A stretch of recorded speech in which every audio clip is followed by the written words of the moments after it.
ทักทายสบายดีทุกคนเนาะล่าสุดพี่น้องเลยเนาะทุกคำเปิดเน็ตมาสายน้องมะนาวเป็นแถวเลยเนาะโทรมาบริรับพอทุกคำเปิดก็โทรมาพอดีเนาะ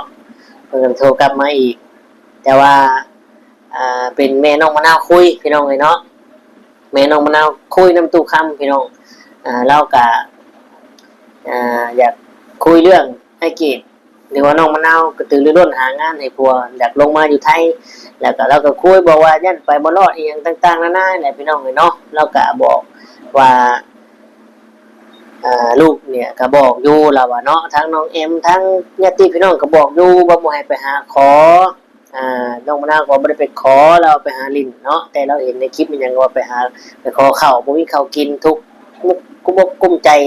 บ่มีข้าวกินแล้วอ่ะนะแต่ว่าแม่น้องมะนาวเราบอกว่าก็บอกลูกอยู่น้องเอ็มก็บอกว่าบ่อดตายดอกน้องเอ็มมาทำงานอยู่พี่ก็บ่มีเงินส่งซื้อข้าวอยู่ดอกญาติพี่น้องก็สิให้อยู่เนาะพี่น้องเอ้ยส่วนตัวนี้ขอนี่ทุกคำก็เข้าใจแม่น้องมะนาวอยู่พี่น้องเอ้ยเนาะบางเรื่องก็เข้าใจเราก็อีบาปเราอยู่พี่น้องเอ้ยเนาะจังได๋คิดนำเรื่องบ่มีอยู่มีกินแน่คิดนำลูกบ่ฟังอีกอหยังประมาณนี้นะพี่น้องเอ้ยเนาะตัวความเชื่อบ่มีพ่อแม่ผู้ใดดอกจะให้ลูกชั่วพี่น้องเอ้ยเนาะบางเรื่องก็บ่เข้าข้างเราอยู่บางเรื่องก็มันบ่แม่นก็บ่เข้าข้างเราเลยเนาะเอาจังใดก็ไปเบิ่งไปฟังไปชมนํกันเนาะสำหรับเรื่องราวที่คุยกันมื้อนี้พี่น้องเอ้ยเนาะว่าจุดประสงค์ความหมายเป็นแนวใดเนาะไปชี้มาเบิ่งมาฟังนํกันก็ประมาณนั้นพี่น้องไป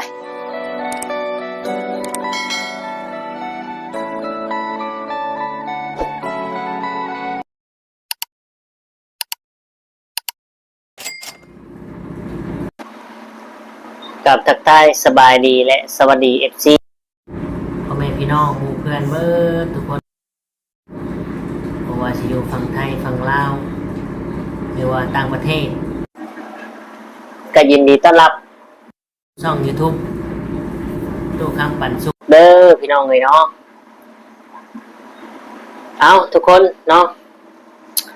ทักทายกันมื้อนี้ก็บ่มีหยังหลายทุกคนเลยเนาะคือตู้ค่ำเนาะก็ได้เปิดเน็ตเครื่องนี้พี่น้องเนาะก็เห็นน้องมะนาวโทรมาหลายสายเลยพี่น้องนี่พี่น้องเห็นบ่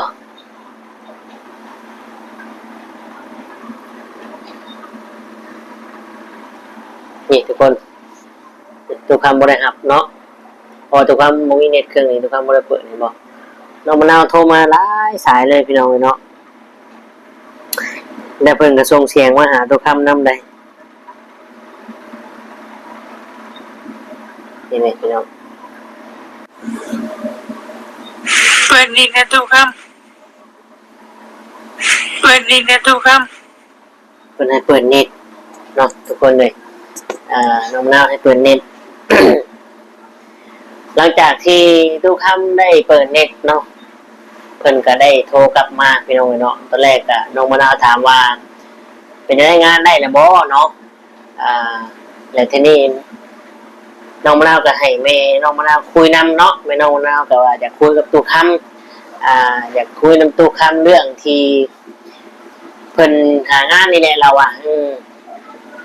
หางานให้ผัวว่าซั่นเนาะแล้วก็เว้าคุยหลายๆอย่างพี่น้องเนาะเดี๋ยวทุกคำจะรอรายละเอียดน้อยนึงเดี๋ยวเขาจังไปฟังทุกคำคุยกับแม่น้องมะนาวน้ำกันพี่น้องเนาะทุกคำก็ได้บันทึกไว้เพื่อให้ทุกคนได้รู้ว่าทุกคำเนี่ยคุยกับแม่น้องมะนาวแล้วเนาะคุยจริงเราก็มีแนวสบายใจน้ำมาแหละเราว่าเนาะพี่น้องอีกอย่างก็เราคุยเรื่องน้องมะนาวเนี่ยห่อนอยู่ได้เอาลูกออกห่อนออกล้นอยู่ว่าซั่นโทรให้อยากได้งานให้ผัวนะว่าซั่นแล้วก็เรื่องที่น้องมะนาวไปขอเข้ารอบบ้านนี่ก็ข่อยก็เมื่อยบอกแล้วเราอ่ะเองก็เมื่อยบอกแล้วเราอ่ะนุ่งค่ำก็ให้อยู่เราอ่ะเนาะก็เขาน้ำจำปาบอกว่าสิบุมีกินปานนั้นก็มีอยู่เราแต่มันบ่ได้บอกว่ามันไปหาขอข้าวมันบอกมันไปหาดิน ไปเล่นกันนั่นอันนี้แต่ก็คือเห็นนั่นแหละเราก็บอกอยู่ก็บอกฟังเราเนาะไปสิมองนั่นใดก็บ่จักเขาว่าแล้วเราเพราะว่าบ่ฟังเด้เราเว้าไปก็สำแก้ตัวเราเนาะลูกผัวก็บ่ฮู้บอกลูกผัวว่าไปเล่นซื้อเราเนาะน้องแอมก็โทรมาบอกแม่ว่าบ่ให้ไปพอน้องแอมก็ทำงานอยู่พี่อยู่แล้วมีเงินเดือนก็บ่ป้าให้อดตายดอกน้องแอมว่าเนาะก็ฝากเงินฝากค่ามื้อซื้อดอกสิไปขอให้หยังอายเพิ่นแหน่เนาะน้องแอมก็บอกแม่ว่าให้บอกบอกหมู่เอื้อยมาหน้าบ่ให้ไปแล้วก็ว่าเองก็มื้อจะบอกแล้วล่ะเราว่าแล้วก็เรื่องที่จะไปทำงานก็โอ้ยคำเว้ยเราว่าอีกอย่างเล่าก็ว่าไอ้เกดนี่ไปว่าไปคุยกับไม่เท่าบ่เนาะก็เอิ้นพ่อเท่าไม่เท่ากันทีแหละไปคุยว่าถ้าว่าเมียไปนำก็ไปหาเมียใหม่เลยแหละเราเนาะน้องมะนาวได้ยินแบบนี้บัดแฮงอยากให้มาหาเงินหรือว่าน้องมะนาวอยากบ่อยากป้าผัวบ่โดนใดๆเนาะพี่น้องเฮาก็มูสเนี่ยว่าเนาะทุกคำนี่ก็เข้าใจเด้ทุกคำนี่ก็บางครั้งบางเรื่องก็เข้าใจไม่น้องมะนาวเด้เนาะทุกคำเชื่อว่าบ่มีผู้ใดดอกจึงให้ลูกชั่วเนาะทุกคำเชื่อนั่นนี่พี่น้องบางเรื่องก็อีโตนไม่น้องมะนาวคือกันเด้ทุกคำกับบางเรื่องก็ทุกคำก็บ่เข้าข้างแล้วแต่ว่าในเรื่องที่มันบ่ถูกบ่แม่นทุกคำก็บ่เห็นดีน้ำเนาะทุกคำก็ปฏิเสธทุกคำก็เว้าออกมาตรงๆแล้วได้เนาะแต่บางครั้งเราก็คือว่าแหละพี่น้องคือเราเว้าแหละคนทุกข์ยากลำบากสิไปนั่นหมู่ก็ตัวบ่มีคือว่าแหละเนาะซึ่งคำว่าบ่มีหรือยากจนเนี่ยทุกคำเข้าใจดีเนาะเพราะทุกคำก็เคยอยู่ในจุดนั้นพี่น้องแต่ว่าเฮาก็ต้องข้ามจุดนั้นมาให้ได้ลบคำดูถูกเก็บเอาคำดูถูกเก็บเอาคำมองคนเนี่ยมาเป็นแรงผลักดันเนาะและเราก็คุยเรื่องที่ไปให้งานชงกาแฟเราเนาะไปได้ 3-4 มื้อก็บอกว่าไอเลือดออกทันซี่ก็อยากมาเราว่าสมัยเลือดออกแล้วมันพอนั่นแหละคนเราไม่ได้สไตล์แล้วเราเนาะบอกนี่นะพี่น้องมันมาแบบบ่เป็นยังมันจะกลับไปอีกหัวแล้วเพิ่นบ่เอาว่าซั่นเนาะเราก็เลยว่าให้ทุกคำน่ะคิดเบิ่งคักทุกคำก็คิดไว้อยู่แล้วเนาะว่ามันเป็นจังไดทุกคำก็จะคุยกับแม่น้องมะนาวและสว่ามาดีก็ได้เนาะพี่น้องแต่ว่าก็บ่ได้เอามาดอกเพราะว่าเฮาฮู้ดีนะทุกคำก็เข้าใจสถานการณ์ดีเนาะว่าเป็นแนวใดทางแม่น้องมะนาวก็ว่าเราก็ฮู้แล้วมันก็บ่ได้ง่ายนะน้องเอ็มก็บอกให้ฟังน้องเอ็มก็ฟังอยู่ว่ามาทำงานอยู่ที่บ้านเพิ่นเมืองเพิ่นนี่แฮงนักกว่าบ้านเฮาบ่คือกันไดน้องเอ็มก็บอกอยู่เนาะก็หามุกน้ำไม้หาเฮ็ดหาฮอนหาน้ำใดจ้างเกี่ยวข้าวไปหารับจ้างเกี่ยวข้าวพุ่นแหละน้องเอ็มก็แนะนำก็บอกอยู่พี่น้องเนาะเอาถ้าว่าตุกคำเว้ารายละเอียดบ่คักก็เดี๋ยวตุกคำจะพาไปฟังไปชมคลิปน้ำกันเนาะไปที่ตุกคำคุยกับแม่น้องมะนาวแม่น้องมะนาวก็ได้คุยได้ระบายกับตุกคำแหละเนาะเรื่องไหนเน่เป็นจังไดก็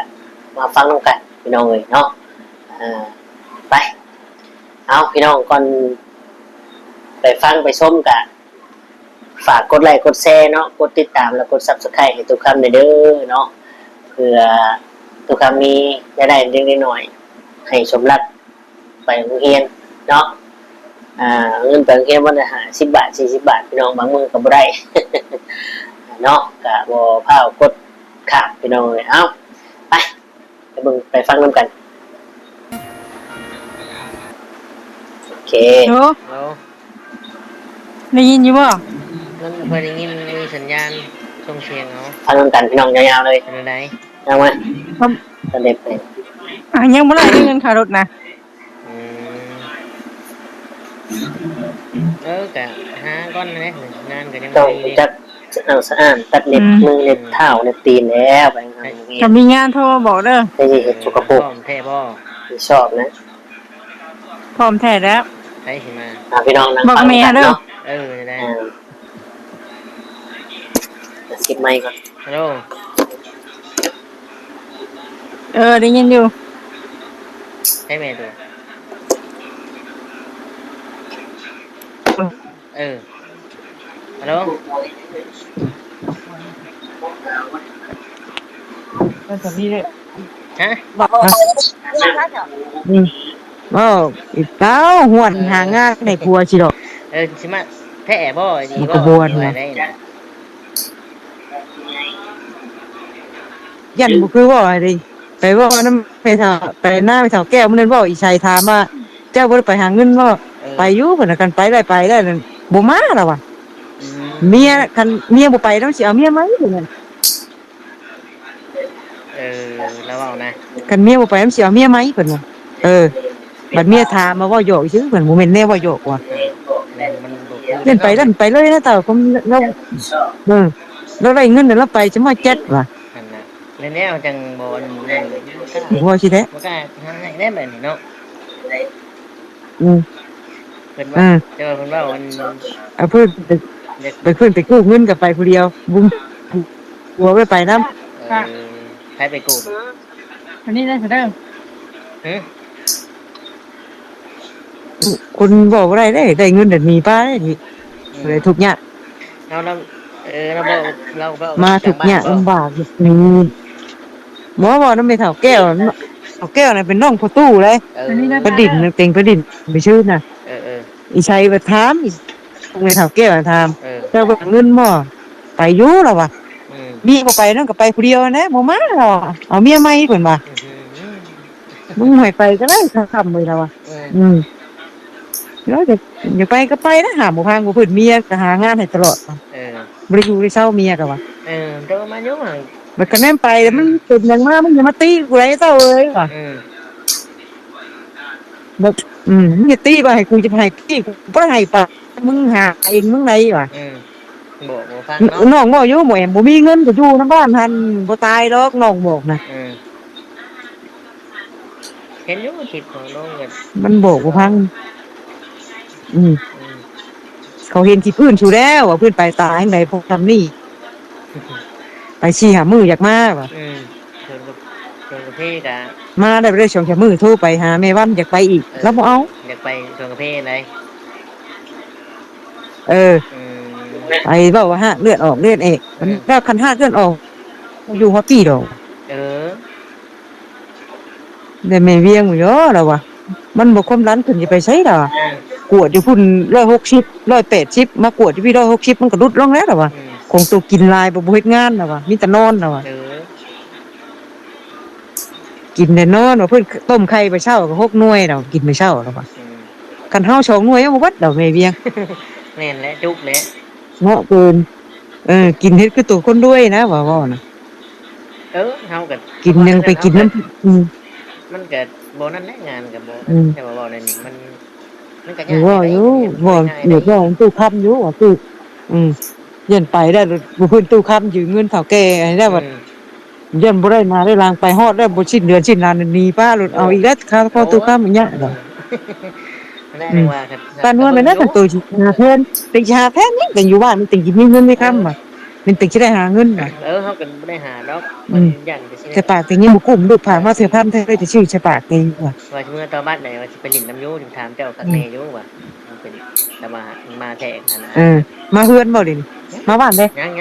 บ่เพิ่นว่าเฮาบ่เมื่อตอนบ้านหั่นนะเพราะว่าก็เบิ่งคือกันเอ็มว่าแม่ตู้ค้ำได้ลูกน้อยแล้วเมื่อบ้านเมียแล้วพุ่นได้พุ่นโอ้อยู่เฮ็ดน้ำพริกคืออยู่ไทยว่ะอยู่บ้านเมียแล้วพุ่นว่ะยังน่ะว่าทันได้มาว่ะยังอันนี้เขาก็คิดว่ามันเป็นนั่นแล้วจังมันยังหาไปนะอย่าพึ่งกู้เงินกู้ค้ำกู้ลุงค้ำแล้วก็ให้มึงบ่ต้องกู้หรอกกู้ไปยังหน่อยจังว่ากลายเป็นมนุษย์พอแล้วบ่มีเงินแทนเขาจับหัวแท้ไหนดอกว่ะดอกเบี้ยเรายังนั้นกลายเป็นหนี้แล้วอยู่เขาบ่แทนเขาจับเทื่อแล้วว่ะเขาเอาไปคุกแค่ไหนดอกว่ะลุงค้ำหายอยู่กับมันไปเฮือนนั่นไปเฮือนนี่นะเมียมาหมู่เบิ่งบ่คม FC คอมเมนต์มาลานะบ่มีข้าวมีน้ำกินบ่มีก็อยู่ชมบ่มีกว่าพุ่นน้องว่าให้มันตายอยู่บ้านให้มันตายซะก็หิวข้าวแท้พุ่นน่ะแต่เขาบอกเนาะมันบอกคักแน่คือหยังบ่เพิ่นเบิดข้าวก็ต้มกินพุ่นน่ะ ต้องกินข้าวก่อนว่าใช่กินข้าวคนหนึ่งก็มื้อมันบอกกวง เบิ่งอยู่บางทีห่วย ผู้น้องผู้ต้องผู้แอมผู้มันอายว่าเอ้ยจังไหนเขาก็มีแต่คนใหญ่ๆจังไหนมัน FC เขาบอกว่าโอ้ยสิตายเบิดก็บ่ตายเขาสิเว้าสิได้บ่ว่า คือ มัน ว่า เป็นแต่ช่างเอาหน่อยเอง แม่ติดพี่น้องกับชีข่าวให้อยู่เนาะบางทีก็ฮู้อยู่ก็เห็นอยู่ว่าน้องมะนาวโอ้ย จักแล้ฟังเบิ่งอีกมันสิหาให้แต่ว่ามันเดะก่อนพุ่นน่ะ เออ ผมยังตกอยู่พุ่นน่ะพอกินไปแค่เนาะไปอะนะไปเฮ็ดงานที่งัวน่ะไปชี้หามื้อมีฮวน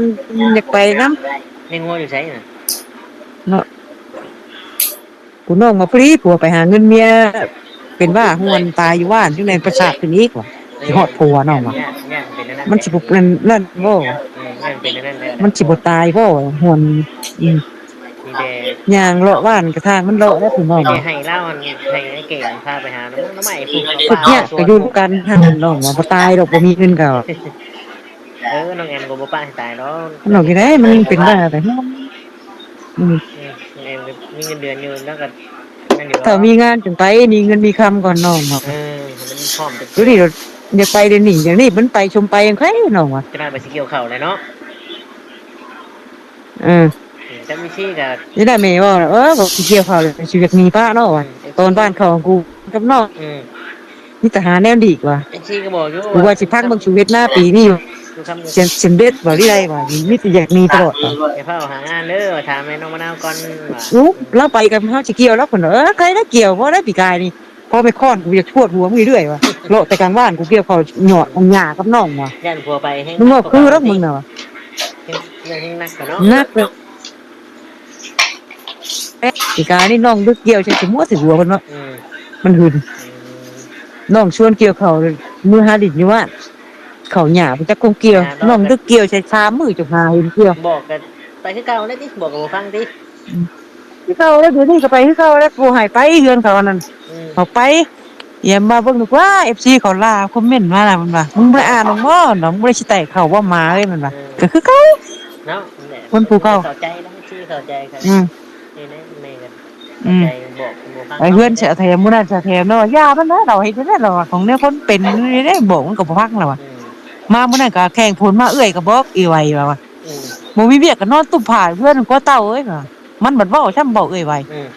ไปก็ไปก็ตีนไผตีนมันบ่ ว่าซั่นแล้วว่าซั่นเลย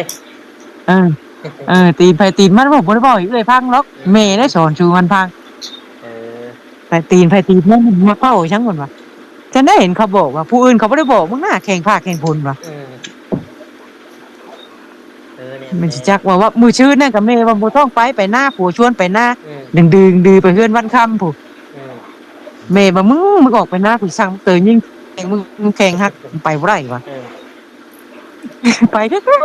เนาะไอ้นี่ ผัวบ่ปักเข้านี่ไปหน้าพายถงแยกกันเซยเป็นคือเก่านี่แหละได้ใช้บุญมันอยู่น้ำเนาะเมียบอกพังควงอยู่ก็อยู่นั่นแหละเอาแต่บ่ ไปน่ะ ได้เอามันก็อยู่กับฉันได้ว่ะผัวมันไปใช้สักตากระตักก่อนว่ะ ไปน่ะ มีหาเลาะสิหาเลาะแน่ว่ะว่าผัวมันจักตากระตอดต้อนมื้อน่ะเมียไปหาเลาะจะบอกให้ไปน้ำกันมันก็บ่ไป แน่เนาะพอเราจังว่ามัน ยัง ไป เรา ไปนำ ยังอยู่แล้วผมเมียสี่ก็ยังอยู่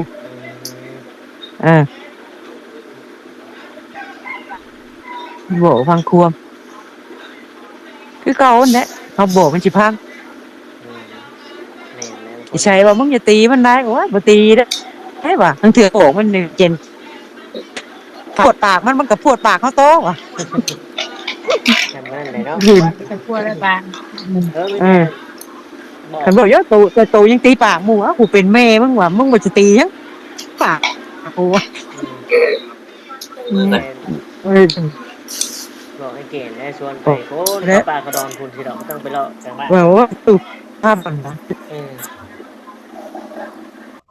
ไปได้บัดเอียมมาเยอะจังได๋ได้โอ้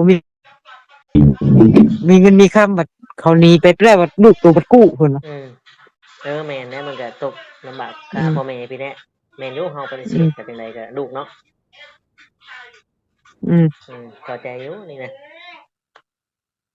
ไปตั้งแต่หาเงินมาใช้ครอบครัวตัวไผเนาะก็ไปร่ำไปเลยติ๊กนะพุ่น แล้วเว้าติ จักแล้วจะเขาจากหนี้จ้ะจักแล้ว อืม ทุกคนมันยังกระบอกมีอ่ะ อืม เขามาเห็นขี้พื้นน่ะวะ ถามว่าเว้าแท้บ่เนาะได้เว้าแท้ก็เลยอ่าถามเราก็ต้องเว้าหยอกซื่อๆเราว่าอะไรพี่น้องเอ้ยเนาะเอาก็ประมาณนั้นแหละทุกคนเลยตามที่เฮาได้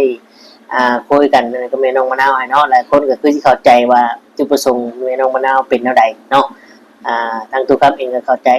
าใจดีเนาะว่าเป็นแนวใดสำหรับคลิปนี้ก็ประมาณนี้เนาะขอขอบคุณขอบคุณ FC หลายๆที่เข้ามาเบิ่งมาชมกดไลค์กดแชร์กดติดตามและกด Subscribe ให้เนาะขอบคุณขอบคุณหลายๆสำหรับคลิปนี้ทุกคำก็สิได้ขอตัวกล่าวคำว่าสำบายดีและสวัสดีครับ